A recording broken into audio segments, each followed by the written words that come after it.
This is Cassidy Renner, and welcome to Bells and Belts.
Bells and belts. What's going on, baby? So we're coming back on a Tuesday night, celebrating 346 days of Dirty Dom as AAA Mega Champion.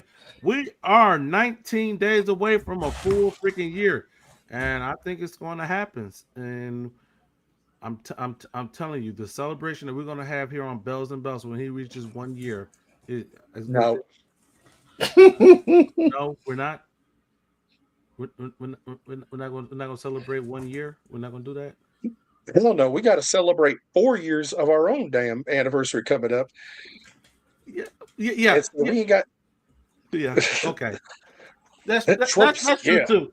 That's true too. But at our anniversary, we're gonna be having that giveaway, Joey. That's right. Let me put this Bells and Belts beautiful belt here down, and yeah. I don't know if I want to give this thing away now.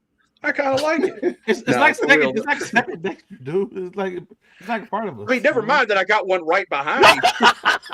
I gotta be greedy here with all the damn U.S. title belts, but no, this thing is still sitting here looking gorgeous, ready to go home with somebody else.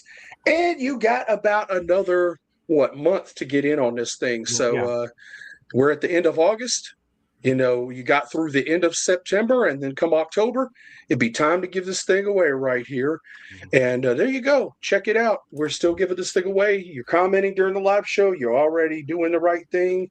Make sure after the show is posted, once it's no longer live, that you go on there and comment in the comment section, because that's an additional entry. Once it becomes able to be hyped, if you hype it and let me know you did, then we'll hook you up with another entry. So it's pretty easy to get these entries week in and week out, and this week is no different. So, thank you for joining us. Absolutely, definitely appreciate it, everybody. I gotta press through this show, man. I am not feeling the best right now. I'm so freaking tired. But it's easy. It's gonna be easy to get excited because we're doing right on tonight, and so I'm sure we're gonna have some debates here that's gonna get my blood boiling. So I'm getting myself ready for this, and I hope you guys too. We got some wrestlers on one night. We're gonna take a dive into, and we got some masters of debate out there. No, shall I say, master debaters? Oh dear God, Joey! Oh yeah, what? Only Joey. Joey. Man up! Go to the comments real quick before we get started. Oh, Joey. Nisha, how you feeling today? Nisha, how you doing? Glad you're here too. Glad you're here. Mm-hmm. Hiller, how you feeling? What's up? Platinum, appreciate you being here. I don't think I've seen this name before. Oh yeah, it's Ron Don Bagdarrell. Hell yeah, he got some votes in the state too. He's giving Nisha a close run in this competition for this belt here, so he might be the sleeper. Platinum. Yep, she's ready. Darn. Yeah, we saw the news. Yeah, absolutely. Oh, Ron switching over to the Twitch side. I see you. Appreciate it. Thank you so much for that. All right, so Joey, we're doing right on tonight. Overused and underused. Please give us all the details before we get started. I give credit to Man Up here because when we did the first right on. He thought of this one, so it's only right we had to come back and do this one. So like the first one, it's you're gonna go over, under, right on, but this time it's we're talking about the way they were used. Do you think they were used to their potential essentially in the role they were? Now keep in mind these are in specific companies where if you see Rob Van Dam and we're talking about one company, you don't take it to you have to take into account many things, the time frame we're talking about, the company it's in. So if it's in TNA or if it's in WCW or whatever, you think they have to think about the time, the context of the company and everything like that, and who else was there at the time. So it's not just as simple as, oh, somebody should have been world champion during that time or whatever. You got to think about who was on top. You got to think about the climate there, like how often the belt changed, like what, how many times, that sort of thing matters in context to it. You can't compare the golden era of the WWF to the Attitude Era as far as the way title changes happened, the way who, Right. you know what I'm saying? There's differences to these eras and companies and the feel of all of it. So we take all that into account. And so, yeah, it's as simple as you get to vote on each one. If you feel like they were overused, underused, or right on, which in this case means they were used just right. Okay, so a lot of brain power to be used tonight. In trying to remember as to that particular time period and whatnot. So it's going to be fun. We definitely want to get your guys' insight on all these wrestlers and whatnot. So please put it in the comments. We got the Alpha Male Mighty Brown and RVD on our thumbnail this week. We're gonna get started with the Alpha Male. Right off the bat. Broke in the TNA. I think he was there from 2002 to 2006. Yeah. We definitely saw. Bless you. We saw him definitely featured quite prominently in TNA.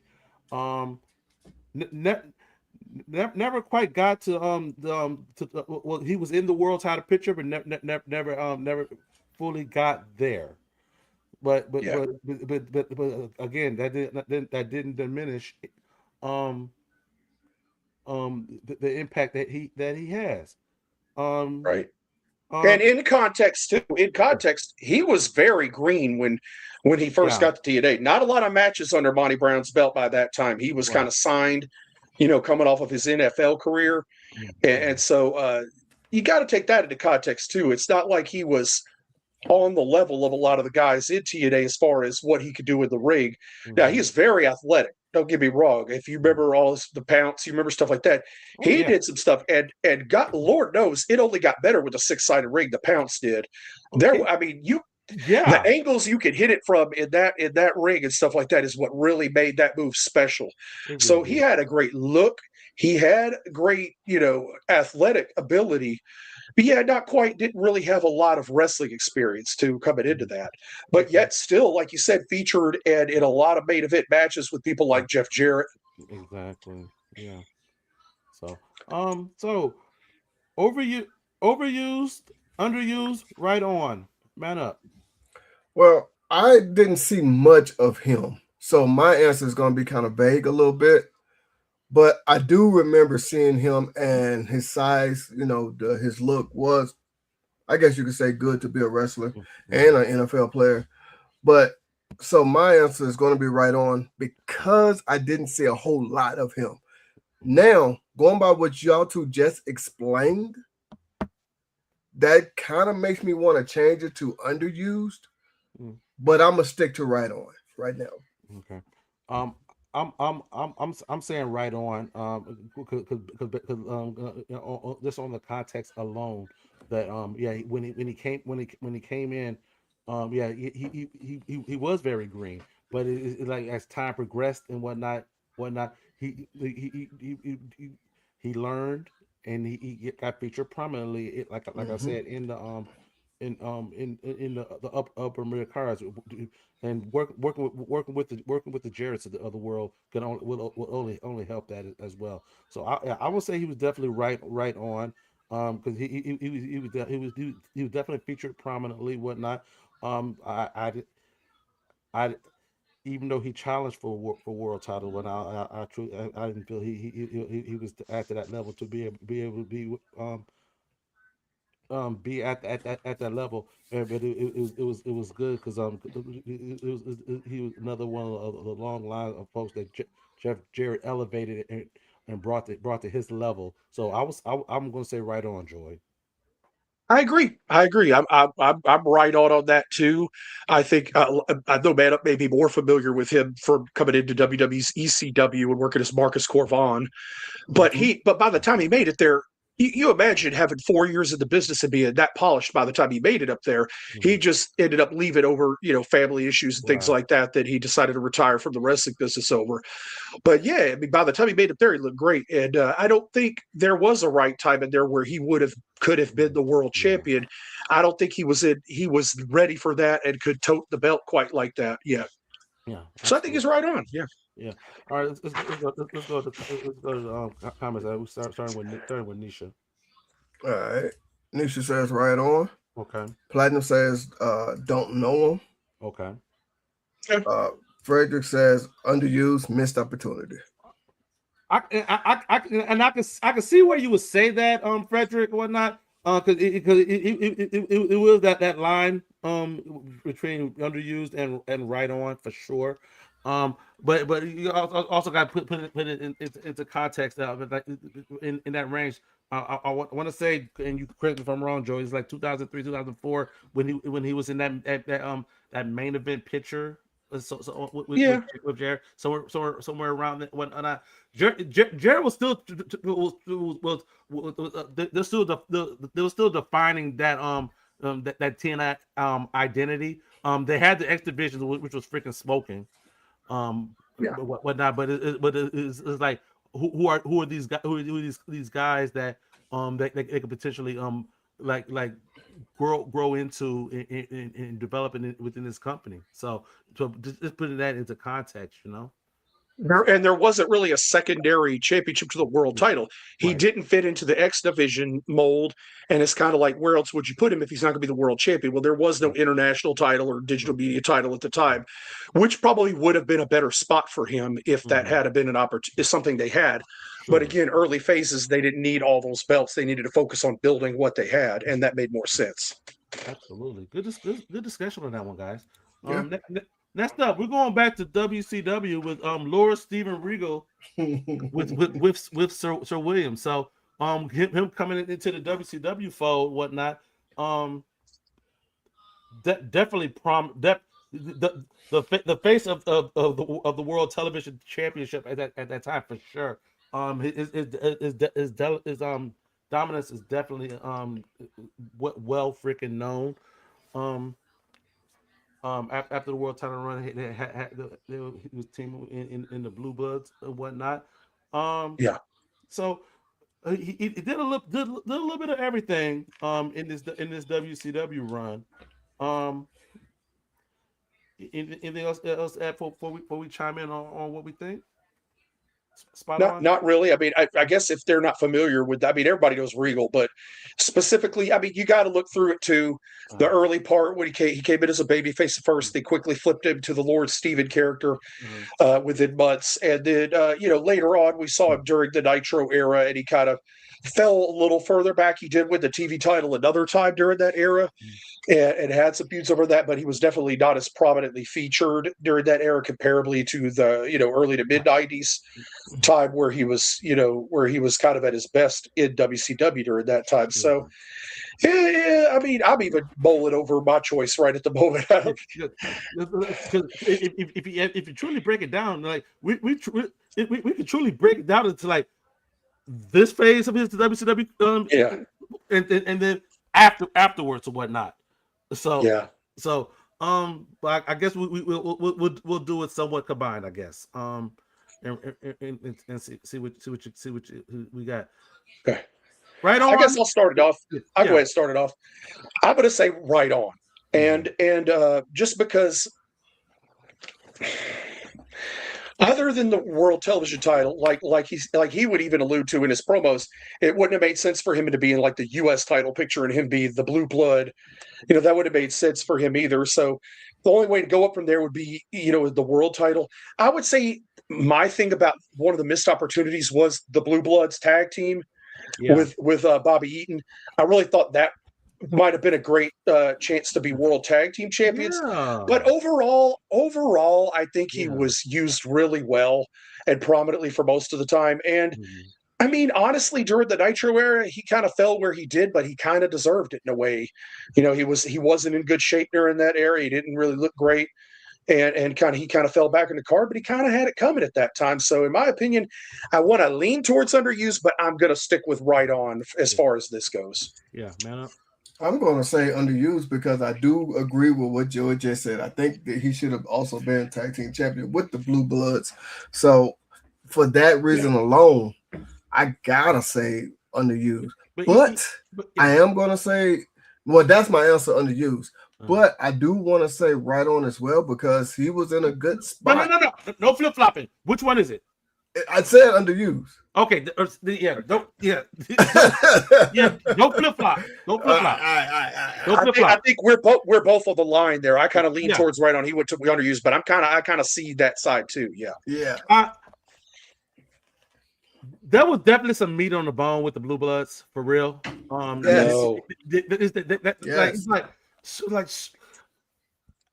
And those vignettes with Bobby Eaton were hilarious. They could have made it work too. They really could have made it work. They really could have. But when you have the Harlem Heats, you have the I'm trying to think tag teams during that the Nasty Boys. You had Bunkhouse Buck and Dick Slater. They had a lot of tag teams. So stack division. Yeah. So it's like. That him and Bobby Eaton could have ran the gamut against all those teams, those teams. So they had hellacious matches, Oh, dude, it'd been freaking epic. But even having said all that, him as the world TV champion will still outshine even the potential of what he did, what he could have done with the Blue Bloods. So I will say Right On as well. But yeah, it's like that TV title reigns that he had, man, was the feud with Larry Zbyszko was great wrestling. That was a great little feud they had for the short period of time it went on. Great matches. Absolutely. Let's go to the comments. All right. Platinum says WCW run was Right On. Okay. Frederick says Right On. Right On at that point in time. Sure. The consensus is Right On. Okay. God. I had to, Nisha. I had to get him. You don't flip flop it. Stick to it. Yeah. All right. Next up, Mr. Wonderful Paul Orndorff. This is going to be a good one. I know you'd like this one. This is going to be a good one.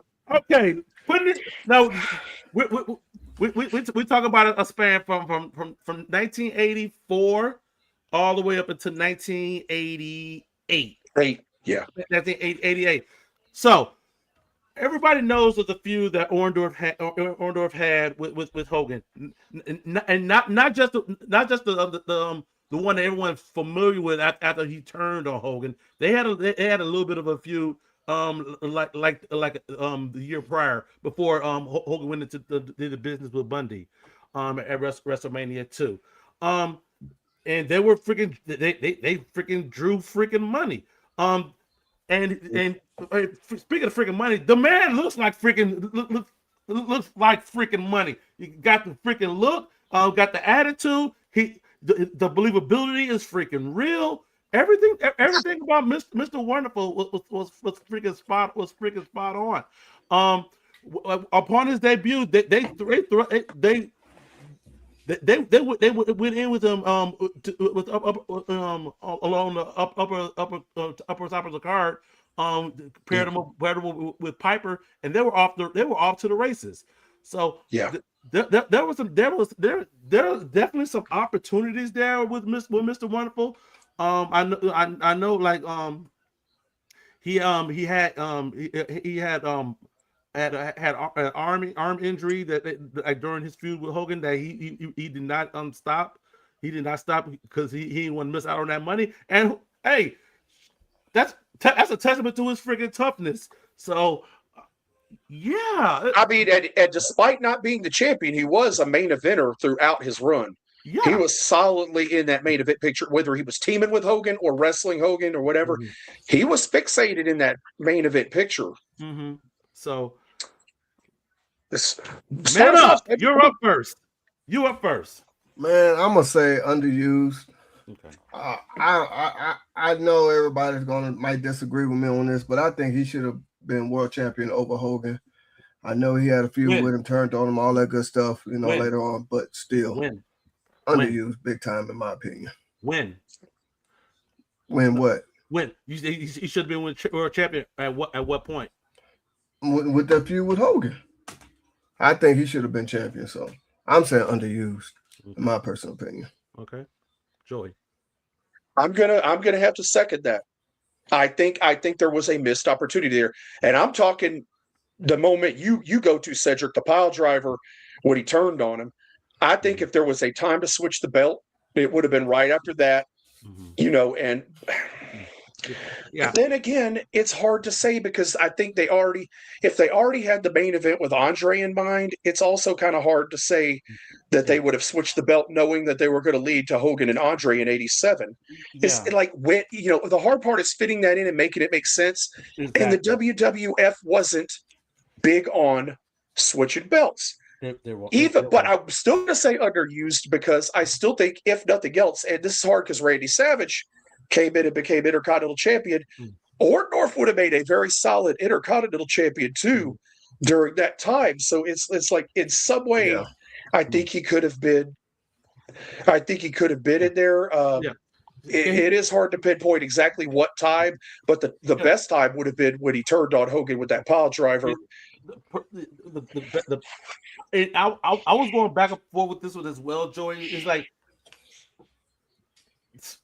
he turned on him when they did that show the big event in freaking Toronto. Mm-hmm. That could have been an ideal time. And it would have been hot as hell. It would have been hot. Oh boy! Oh shoot! Orndorff won most hated wrestler in 1986. The heat he would have gotten as champion would have been freaking phenomenal and whatnot. Could you imagine if Orndorff was champion, carried it all the way into WrestleMania 3, and headlined against Hogan there with all the heat he had, and that's where Hogan took it back. Ooh. I mean, it's hard to say because we got the Andre main event. It's one of the greatest moments ever. It really is. But like you said, it's like they were leaning towards freaking Andre and whatnot. But it's like they could have. I hate hot shot in the belt. I really do. But it's like he could have won it in Toronto. In that blow up cage match at Saturday Night's Main Event, Hogan could have won it back then. And then go on to do the business with Andre. 3 months later at WrestleMania 3. And I see this. I see these comments. And we definitely gonna get to it. I'm gonna, as much as it pains me, and as much as I see, I would have loved to have seen Orndorff as the world champion. I will say I'm gonna say right on. But it's like that. It's at that freaking line because it is hard to when Hogan is as hot as he was in regards to working this town, working a Sunday matinee, and he got to leave an intermission to go catch another show in the freaking evening. They're doing freaking hell of a freaking good freaking deep numbers. It's gonna be hard to kind of depart from that. To go with freaking Orndorff, and we don't even know if the officer truly knew about the injury as well. So that's what makes it kind of hard to do that. But yeah, so but I'm gonna say right on. But it's definitely like a lot of variables, whatnot, that comes into All play. right. Let's jump to the comments. You got right on. Yeah. Orndorff even came out to Hogan's music. That was the heat off of that. Yeah. The heat off of that. Man. He had more heat than anybody in that company. He did, and that's with Macho Man there too. He had more heat. Orndorff was Orndorff was nuclear at that point, boy. Got right on. Mm-hmm. Right on, considering the judgment that Hogan was the Juggernaut. Juggernaut, sorry. Yeah. Juggernaut. Mm-hmm. I do believe he could have had the belt at some point. Exactly. It would have to been like a hot shot thing, man. But WWF wasn't doing that, especially with Hogan as champion, though. You say they wouldn't have sold out Pontiac, but if they kept the heat on it and they kept building it up, I don't know. It might have. I don't know, but it's no. It's. But then he also comes back and says, in Canada at WrestleMania is different though. In Canada and Hogan in Canada. Yeah. Like they had tens of thousands in Toronto. They did. So we're kind of. It looks like we're a little divided on this, even in the total votes here. It's kind of like, but both sides are fair. I'm giving credit to both. He definitely wasn't overused. We can all agree on that. He wasn't. No. We can all agree he was not overused. All right. Next up. Oh, this ought to be a quick one. Malachi Black in AEW. Coming off his run as Aleister Black in WWF, after doing what he did in NXT, the run on the main roster, he left WWE, went to AEW. Tom is defined. He established the House of Black there, dominated in I had the House of Black faction, whatnot. That won the World Trios Championship. And got custom belts too. And custom belts as well. So all the way up until he left. Underused, overused, right on, Joey. I think he's overused, even there. I don't think that guy has ever drawn a dime. And I'm being honest, I don't really think he's that talented. Okay. I never really got it with him. I mean, I get the character they're going for and stuff like that, but I think he has like zero charisma. I think he has zero connection with the fans. They put him over big in NXT. He got to the main roster, flopped in the long run, went to AEW, and I think they really tried to feature him. Matter of fact, he went on record when he left AEW to go back to WWE that he felt like he was underused and felt like he didn't get to reach his potential there. And I'm here to say I think he was overused. I wouldn't have hired him there in the first place, and now they don't want him back. So, yeah, I say overused. Man up. Yeah, I didn't really watch him in AEW because everybody knows I'm not a huge AEW fan. But going, like Joey said, I did see that interview. He said that he wasn't used enough. Mm-hmm. And I do agree. I like Aleister Black, but I'm just gonna say right on. You're gonna say right on. I think I will acknowledge that there is a niche out there who are invested into the Malachi Black character, like just like there are those who are invested into the Darby Allins and other talent and whatnot. There's a niche out there. Even as Aleister Black, he never resonated with me, and whatnot. So, I'll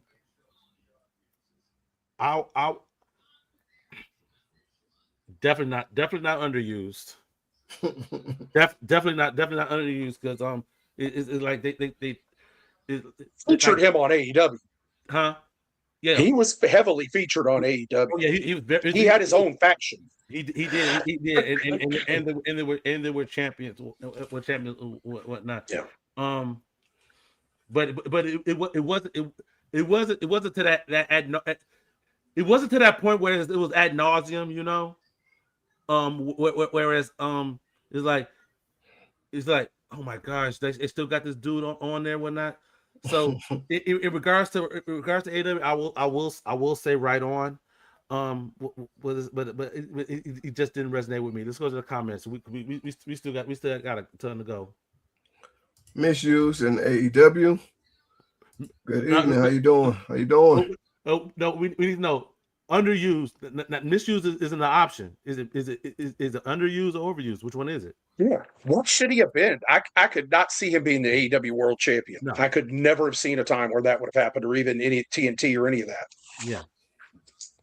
AEW misuses a lot of folks because they have too much talent. I've heard that saying. You can't say that. You can't say that. WWE's doing the fucking same thing. I'm just being honest. Yeah. The same. They're doing the same thing. Tell me I'm wrong. Yeah. Because they got where the hell's Ricky Saints? Where the hell? I mean, I can list off a dozen people right now on their roster they ain't using or doing shit with. Yeah, but so you can't throw stones at one company. Yeah. Unless you want to be all tribal. Just saying. I like his NXT entrance. We're not talking about NXT. We're talking about AEW. Yeah. So, okay. But also not a big fan of his also. And that's fair. Yeah. That's fair. Yeah. All right. So we go from WCW to William Regal in WWF. We got a little bit. We got him in an attitude era going past into the 2000s as well. We got a European Championship reign, Intercontinental Champion reign. Had a run as a commissioner. Did a little bit of everything. In that WWF reign, guys. What do we think? I mean, I would include all his WWE King of the Ring, that whole thing. Yeah. You can. But the thing is. Mm-hmm.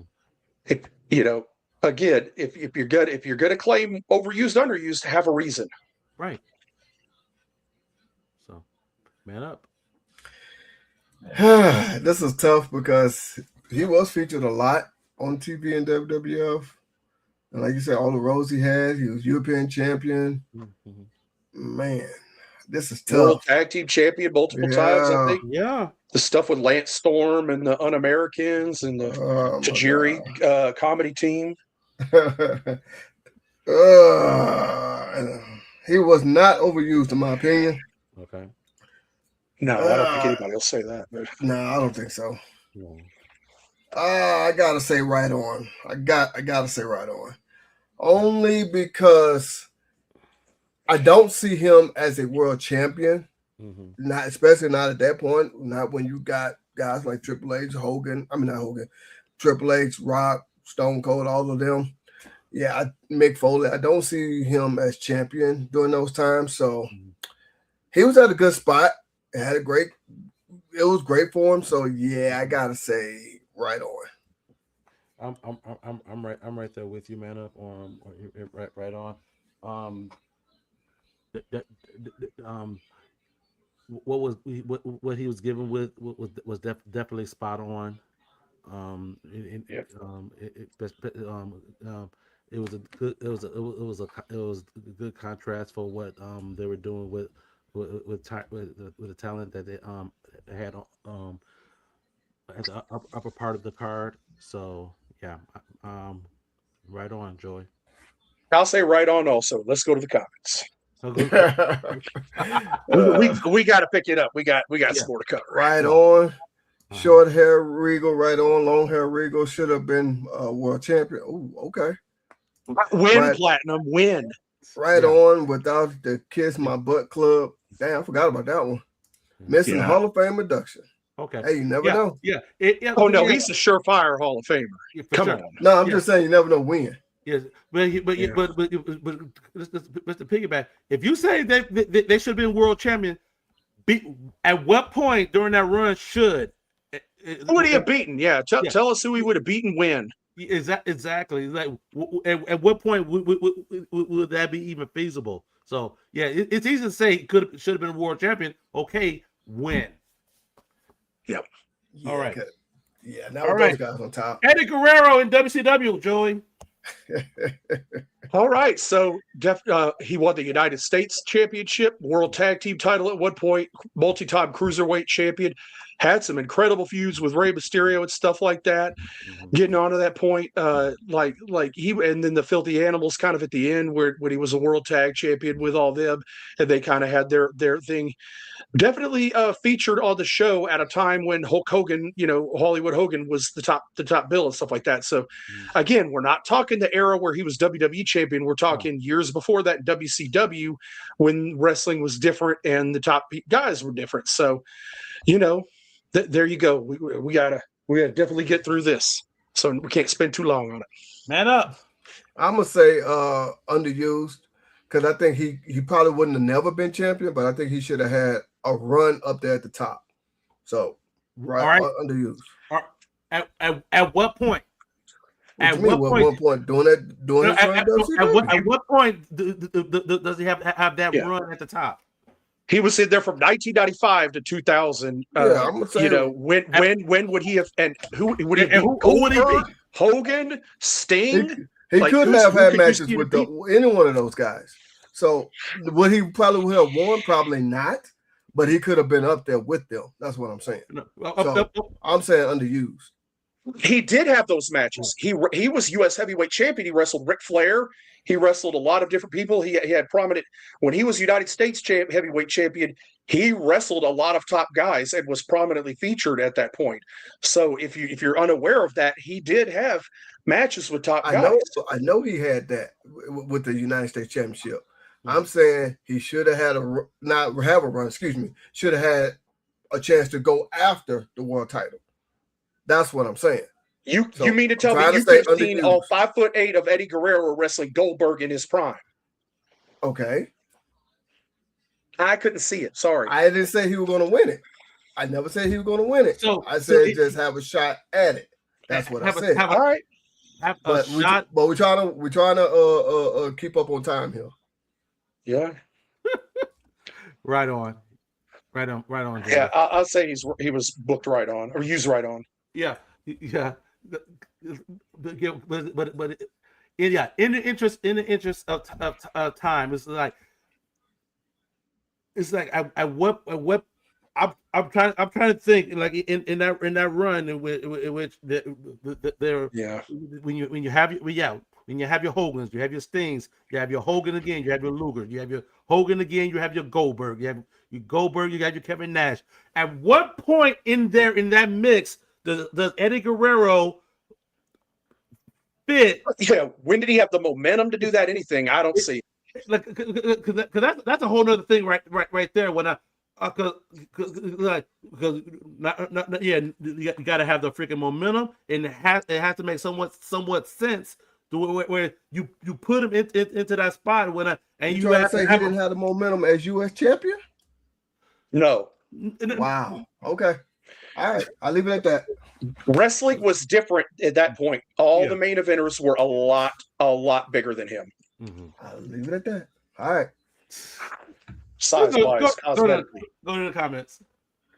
Nisha says right on. Mm-hmm. Platinum says right on.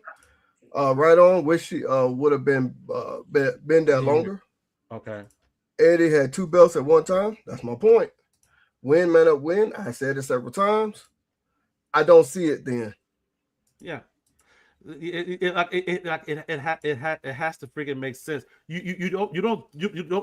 It's not one of those things where you throw it at the wall and see if it freaking sticks. You can't. You don't freaking do that. You say and say that he should have had a run at the top. Okay, at what point and when does it freaking make sense? So, all right, next up, Dolph Ziggler. He had a damn near 20-year run with the company from we seen for freaking Spirit Squad. Everybody watching knows his career. We ain't got to get into it. So I mean, everybody. We're talking to a lot of people who watch a lot of WWE. So y'all already know this guy got the world title. He won. He multiple time Intercontinental champion. Yeah, he won pretty much everything there was to win there. Mm-hmm. So and so there you go. Money in the Bank, all that stuff. Yeah. Man up. Yeah, this is one that I don't think should have ever been champion, but I'm gonna say overused. Overused. Yeah. I agree. I think he was overused. I don't see him ever. He never like this is when Money in the Bank was throwing shit at the wall to stick, and it didn't fucking work. And the belt was off him quick because he couldn't draw as a champion. He wasn't there. Like I mean, you just like he might have been over at one point. He might have been hot, but it's like but at the end of the day, he just wasn't. He just never broke out of that upper mid card glass ceiling out of there. He never broke through. He never was a real main eventer there, and it shows. So to me, he was shoved down everyone's throat for a while, and he's overused to me. Nah, because in I'll parallel what you said to a role that that was definitely that he had for the majority of his time. But when I when you need someone to get somebody over, or you ask someone to do some freaking dirty work, he was freaking there. He was freaking there. I don't make you top guy material though. It's not about making him the top guy, but he definitely excelled in the role that they had. So did Santino Marella. Huh? So did Scotty Tuati. Sure. The Miz did too. Yeah. So yeah, and still there and whatnot. But So I'm just naming lower card guys that never got the opportunities he did. They all were really good at what they did too. Sure. But I can't lean towards overused. I can't do it. So I'll do right on, because he did it for longevity wise. He did it, and he was damn reliable in the role that he was given. So let's go to the comments. All righty. Give me 1 sec. Okay. Platinum says right on. Okay. I'm sorry, underused. I love Ziggler. Ooh. Okay. What should he have done? Like, I mean, what should he have done if he's underused? Yeah. He fills it out quick. Okay. I mean, damn, male cheerleader. He was over with the millennials. That was in the beginning, though. Yeah. So that was a stupid. I don't think that's enough to consider him being underused when Right. That's a stupid gimmick, but whatever. And right on. Okay. All right. The Fallen Angel, Christopher Daniels in TNA, Joy. This is a tough one. But he was definitely one of the main stars of the X division, multi-time champion, world tag team champion there as well. In the early days with Triple X, and then again with AJ Styles. Mm-hmm. Definitely prominently featured in there, despite never really being in the world title picture. Also held the TNA tag belts with Kazarian. Forgot to mention that. So. Definitely never in the world title picture. That's one thing about it. So that's kind of where the controversy where this comes up, and there's all these arguments about this guy where he should have been and stuff like that. So yeah, Christopher Daniels in TNA. If Jarrett wasn't the top heel, Christopher Daniels could have been.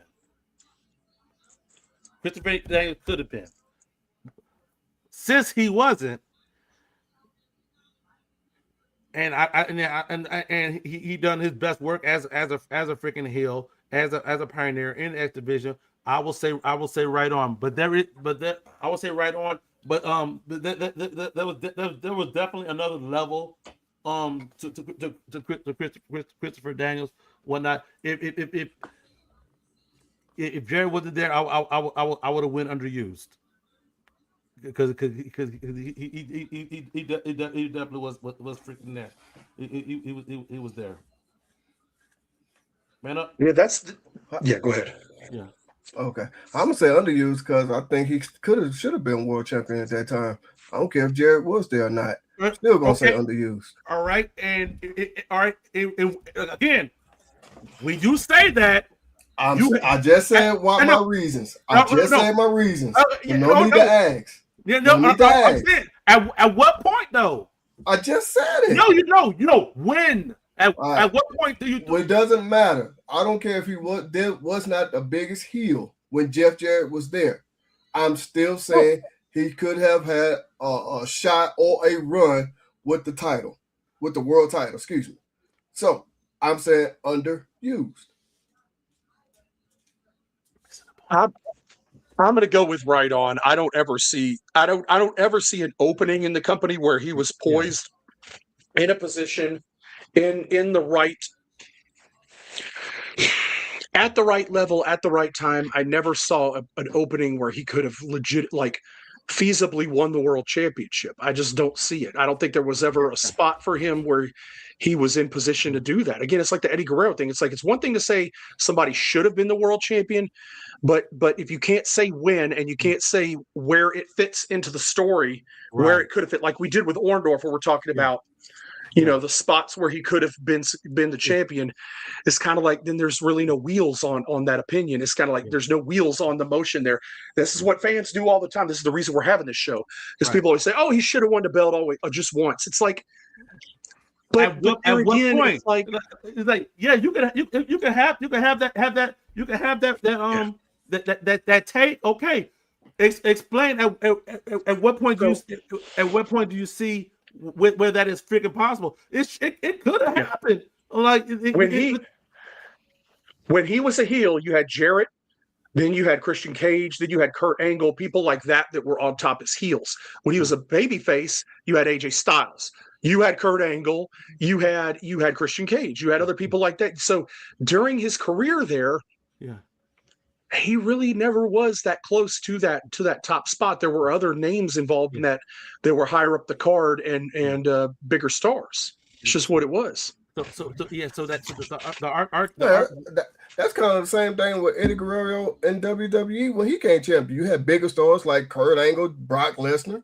He was still WWE champion. You still can use him as a champion. Brock Lesnar was gone. He was leaving. That's a different story, but okay. But still, you still had bigger stars than Eddie Guerrero. That's my whole point, though. Okay, you're not going to always. But you can make. Okay, go ahead. But you can make a case for it. You could talk about his rise in popularity, where he fit into it when he was that hot. You could point to, okay, there was a need. Brock Lesnar was leaving the company. Right. They needed to do something else. So they dropped it. And let's be honest, Eddie Guerrero was a transitional WWE champion. I hate to break it to you for those who are big fans of his. I know that. He was a transitional champion. He was only holding the belt to get it to the next heel. Let's be real. I know that, but still, I believe that, but still. But again, that's why you say at what point could that possibly have worked? If we're going to do a scenario with Christopher Daniels, okay, at what point do you put that in there? When not, is there a Brock Lesnar type that Eddie Guerrero went over, like using your WWE as an example? Brock wasn't leaving. If Brock wasn't leaving the company, they would have never let Eddie Guerrero beat him ever. Right. And I say not, but still though, it doesn't matter.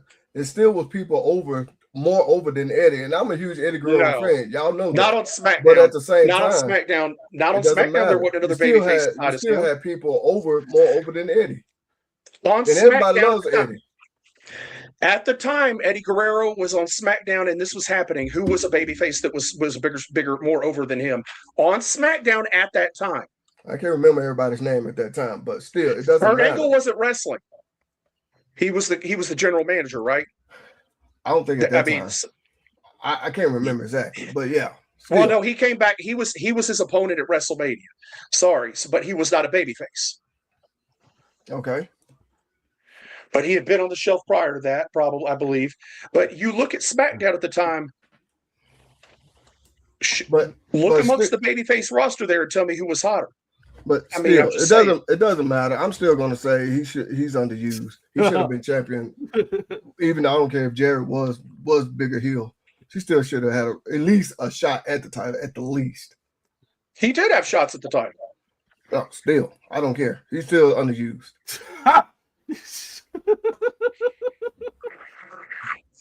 have a run just to have a run, right? If you want to put it that way. That's not what I said at all. But if you want to Go put to it the that comments, way, man up. Go to the okay. comments. Go to the comments, man up. I would dare say underused. Right on, but I could have seen him as champ also. When?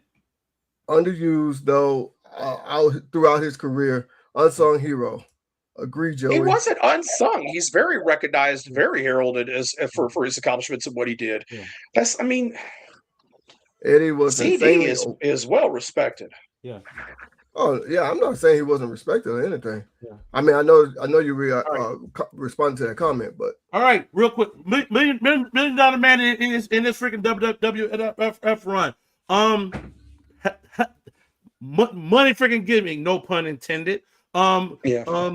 Flirted with it with the Andre thing. Andre winning and whatnot. Finals tournament, whatnot. Never quite held the WWF championship, whatnot. Was upper mid card to upper mid card. Tag team run, whatnot. The $1 Million Man, overused, underused, right on. Man up. I'm gonna say right on for him.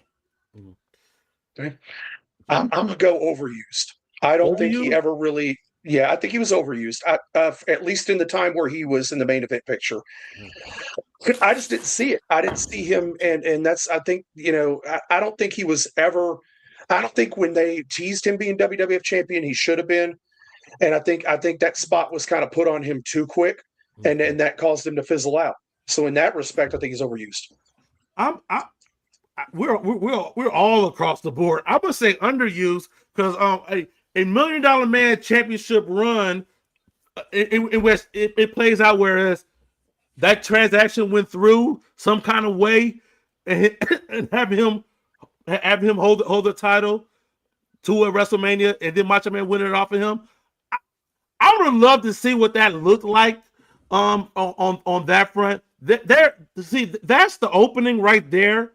Is that like the belt going from Hogan to Andre to DiBiase to Macho Man. There's an avenue there that could have freaking happened, and I wouldn't mind. That's hot shot in the belt too, though, and it would have been real fast turnover. But it's told correctly, because he's the freaking $1 Million Man, and everybody has a freaking price. They could have played that. I don't think he had the heat. I don't think he had the heat. Do that with Andre the Giant, though. Everybody had a price with Andre the Giant. I don't think he had the heat. You don't think? That's the whole. I think that's 100% of the reason they didn't keep the belt on him when they did it. I think he didn't have the heat, and I think they saw it. I don't know about that one, Joey. I don't know, but I know later on he really did have the heat when Virgil, I guess you say, turn on him. I guess you could say whatever you want to call it, but. No, that was a mid card deal there. That wasn't anywhere near the top of the card. I think he had the heat then. All right, go to I don't think he ever had main event heat. Underused. Yeah, okay. Right on. Okay. Then Nisha comes back and says right on. Okay. Right on. One of the greatest heels in wrestling. Okay. For the character, he was used correctly. Okay. Not man of match. They were going to originally put the belt on him at WrestleMania 4, and they didn't do it. What does that tell you? Raven and WCW, Joey.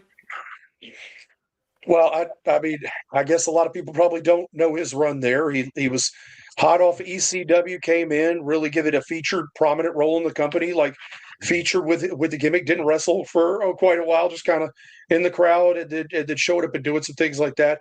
Yeah. Had a red-hot feud with DDP over the U.S. title. Mm-hmm. And the crazy thing is he stole the belt from him, but the real thing, the money in that feud was that attack on MTV. Okay. Did you guys see that where he DDT'd him through a coffee table on the U.S. title belt?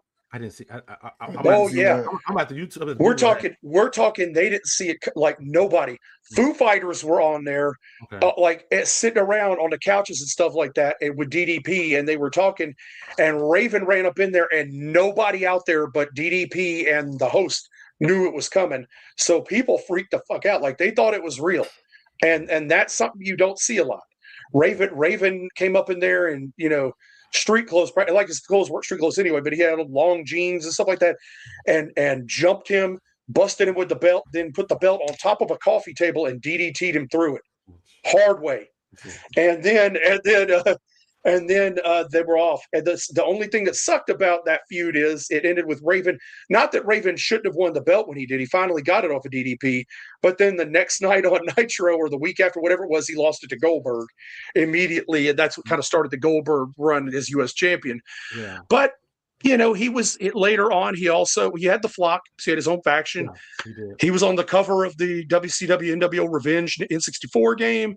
Yeah. So he was heavily featured. He became a world tag champ with Saturn later. Mm-hmm. And then he kind of left and went back to ECW before going to WWF. So there you go. Yeah. For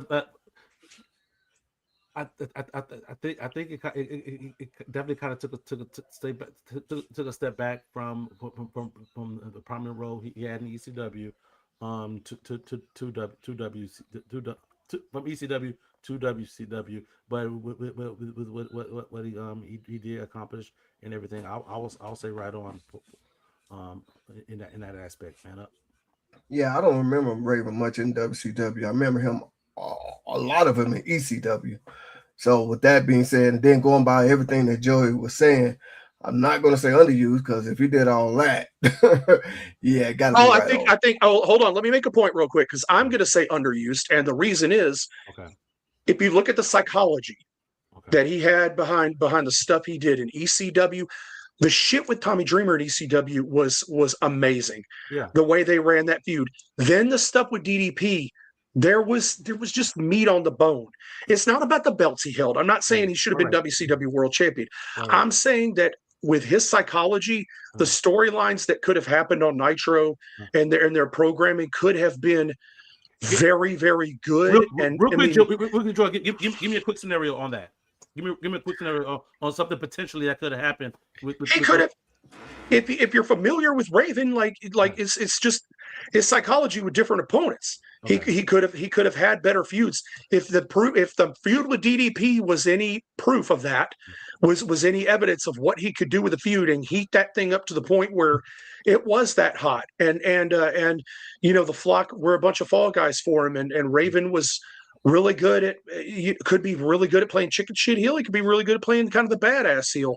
But the thing is like, they killed his momentum with the Goldberg thing, and it would have been better off just not to do that, not to have them intersect with each other. Right. But psychology-wise, he could have done a lot more with different opponents there and had deeper feuds that would have meant something. So it's not about the belts; it's about what he was capable of with that. Good point, Joey. Let's go to the comments, man. All right, Nisha says right on. We still got three. Platinum says overused. He didn't fit WCW. I saw that again because he didn't fit. Okay. I saw that again recently. I guess you're talking about when you talking about he DDT'd him. Mm-hmm. Right on. I want to see him as ECW champion. Sorry. All right. Billy Gunn in WWF. New Age Outlaws. King of the Ring. Intercontinental Champion. Billy Gunn in WWF. Man up. Yeah, I'm gonna say. Well, he was an Intercontinental Champion in WWF. That came way later after the hot turn on Road Dogg. Oh yeah, and stuff. So yeah. So y'all not saying just the company in general? You're saying his run. I go with the company in general. It's fine. Okay. All right. So I'm gonna say right on, because I really didn't see him much more than this.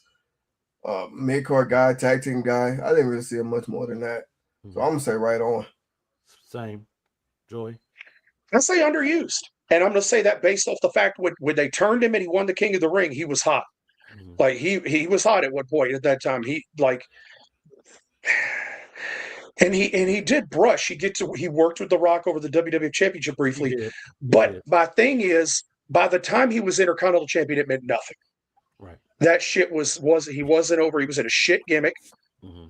That would have been the time he should have been Intercontinental Champion, when he was Mr. Ass, running hot off the breakup with Road Dogg at DX. That's when he should have been an Intercontinental Champion. And I think if they had done it then, he would have been hot. a hot Intercontinental champion, and we might have seen him rise up further, but we didn't get that opportunity because they've piddled around and fucking wasted him away. Then, so I say underused. Okay, go to the comments real quick.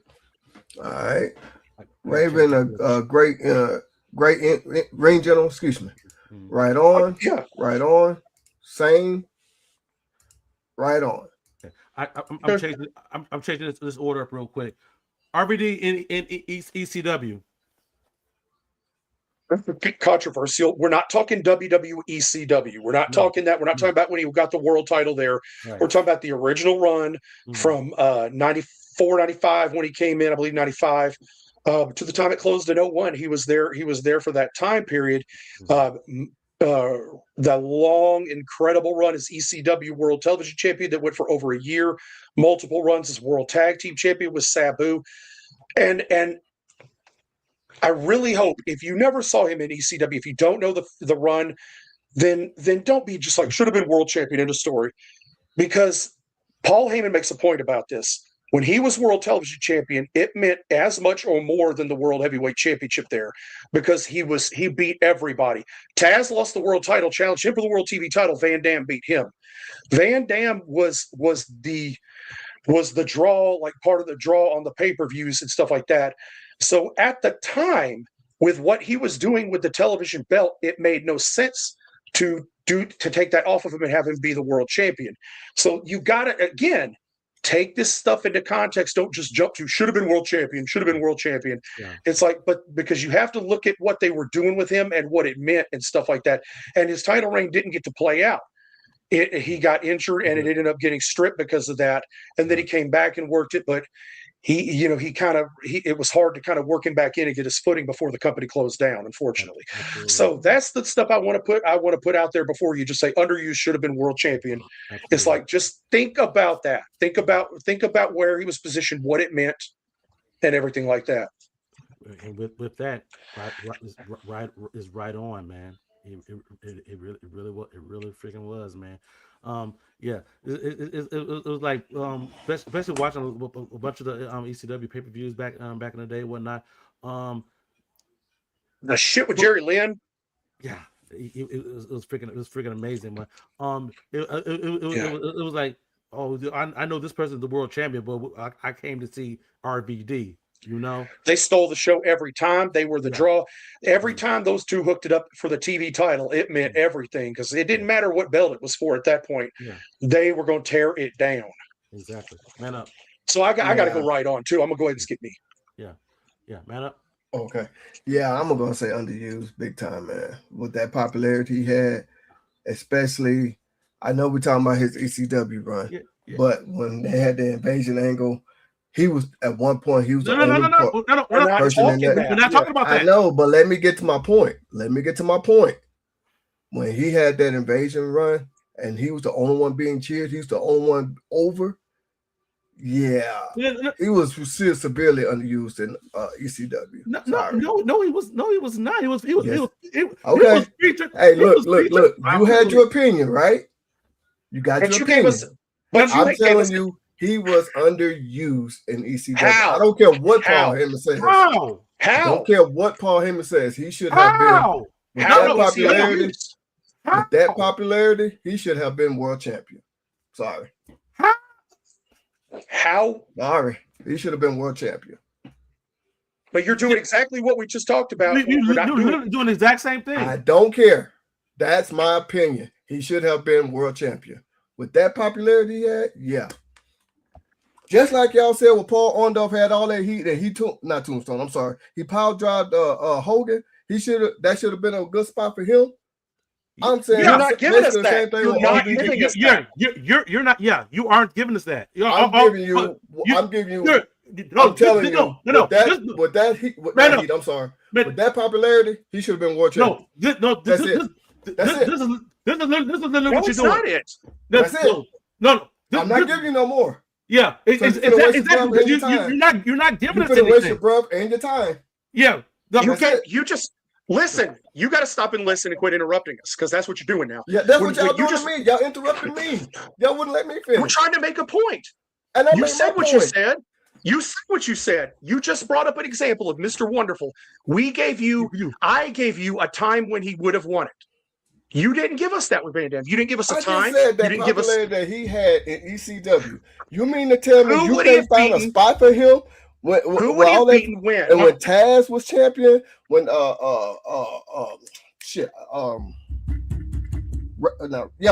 and all that. Now, come on, man. You can't tell me you can't find a spot for this dude. Come on, man. You're missing the point. You're not understanding what we're trying to tell you. When we gave you just brought up the Orndorff example. In the Orndorff example, we gave you a time frame when it should have happened. I gave a date. I gave you a date. I'm trying to remember no dates. You can forget that. I'm just telling you. Well, I don't know. That should have been a time when you capitalized on this man's popularity. Just like WWE capitalized on Hogan's popularity. Mm-hmm. WCW capitalized on Ric Flair and Hogan again. All of that. Come on, man. You say you're not gonna remember dates. That's the whole thing about freaking research. I researched this before the show, and you I had freaking time to freaking tell you, like, hey, during this time right here with this feud, this is perfect time to freaking do it. So with you not being able to do dates, whatnot, you should do the exact same thing. I'm not gonna do all that. You can do that. That's your business. Exactly. Go to the comments. And I'm not going to tell you all of that. That's it. I'm not going to tell another grown person what they should or should not be doing. Are you serious? I'm just saying. In preparation for a show. That's the point of the show, man. Up. That was the point of the show. That's the point of the show. I'm giving you my opinion. We're giving our opinion on what this person should have been done or not done. Is that correct or not correct? Go to the comments. Yeah. See, my point is accurate. No, we laid out. No, my point is you want to ask that question? No, you want to ask that question? I'm going to answer it for you. We laid out exactly what the show was about between us. Mm-hmm. And we talked about it. And now here we are. We didn't do it. No, we just don't do right on anymore. Done.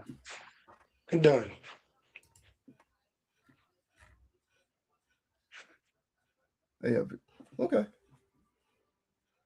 All right. This person says right on. RVD right on. Right on, or maybe held both belts, excuse me. I'm not the only one who see that. This is turned into an episode of Grumpy Old Man. That boy good. Next. Joey, get your butt back here. It's just as simple as that. There's no point to doing right on. So let's just get to the end of the show. With that being said, we appreciate everybody for tuning in here to the Bells and Belts. We hope you enjoyed the entertainment that we provide. We do this for y'all each and every week. Next week, Joy, we take a break from right on, and we have an interview. Let's talk about that real quick.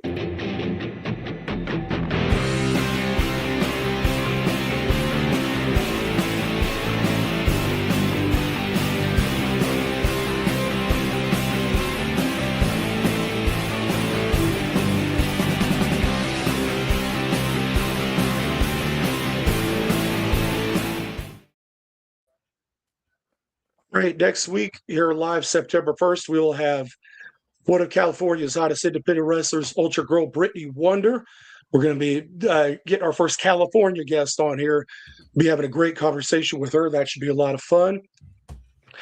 And then coming up a couple weeks after that, we got another guest, another one of San Antonio's great professional wrestlers, the Bombshell Haley Danielle will be with us live on September 15th. That should be another great interview there. I don't think you're going to want to miss either one of those. Absolutely, guys. So a couple of interviews, and in the middle of that, we're gonna have some stuff to cover. With digging in the dirt. So it should be loads of fun. So you guys keep coming back. We're gonna keep bringing it to you from Man Up and Joy. I'm your boy Cedric D. We will see you guys here next week, right here on Bells and Belts.